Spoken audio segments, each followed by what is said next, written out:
IT services company that was registered in 1981 didn't had any computers till 1983 because they couldn't afford it. It took them 2 years to buy a computer on their own, and the model was MV8000, which is 1000 times slower than the modern desktops. But today, the same company is considered to be one of the leading global providers of IT services, consulting and business solutions, with a strong presence in multiple countries and a large portfolio of clients spanning various industries. The company has grown significantly since its early days, and today it employs tens of thousands of people and generates billions of dollars in revenue each year. Its success is a testament of the vision and hard work of its founder and the dedication and expertise of its employees.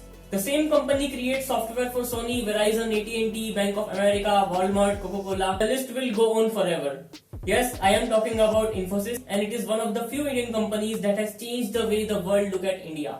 No longer is India a land of snake charmers and beggars. It is now perceived as an economic giant to reckon with, bursting with brilliant software engineers and ambitious entrepreneurs. And Infosys is a symbol of India's information technology glory. Infosys has many firsts to its name. The first Indian firm to list on Nasdaq, the first to offer stock options to its employees. The company crossed $1 billion in revenue for the first time in 2004. But how it all started?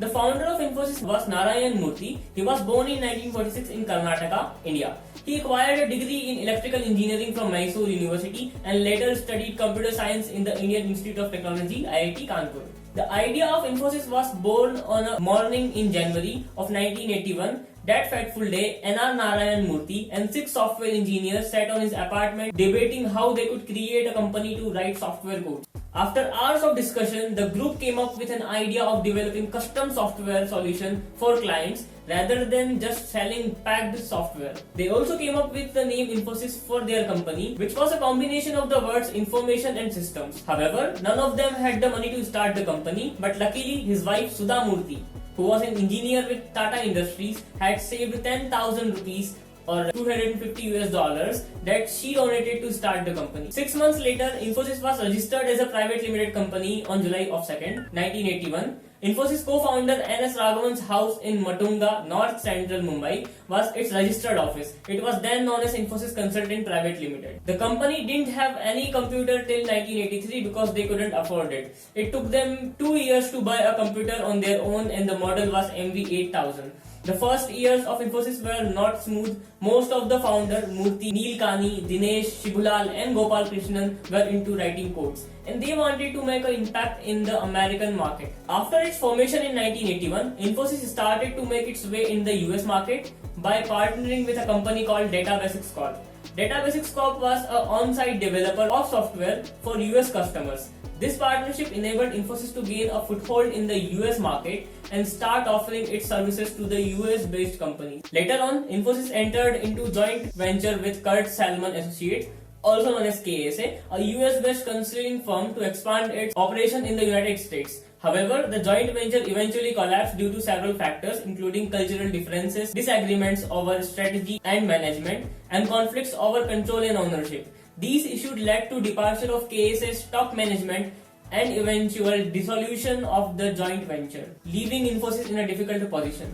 Gopal Krishnan relieves the memories of those days. We had nothing after 8 years of trying to bring up a company. Those who studied with us had cars and houses. The collapse of the KSA joint venture led Infosys to the first crisis. The company was on the verge of collapse. One of the founder partners, Ashok Arora, was dejected with the way the company was going and decided to quit.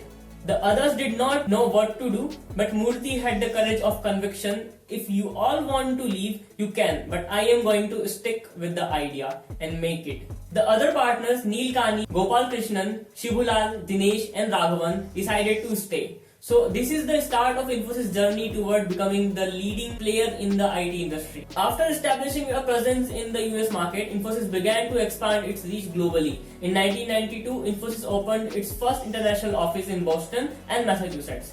And in 1996, it set up its first offshore development center in Bangalore.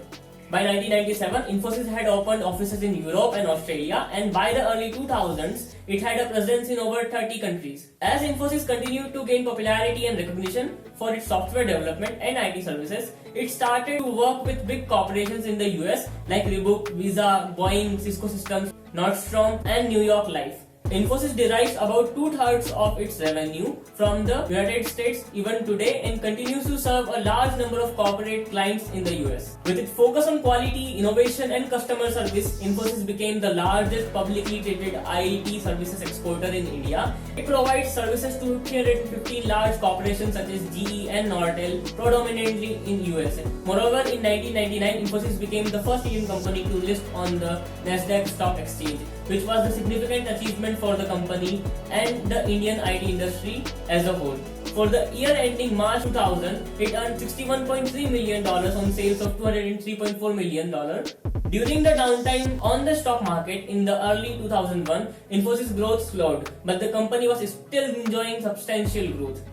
Today, Infosys is a giant company with market cap of $5.81 trillion and considered as top 3 most valuable IT services brand globally. Overall, Infosys appears to be in a strong position to continue its growth and expansion in the years to come, with a focus on delivering high quality services and innovation to its clients.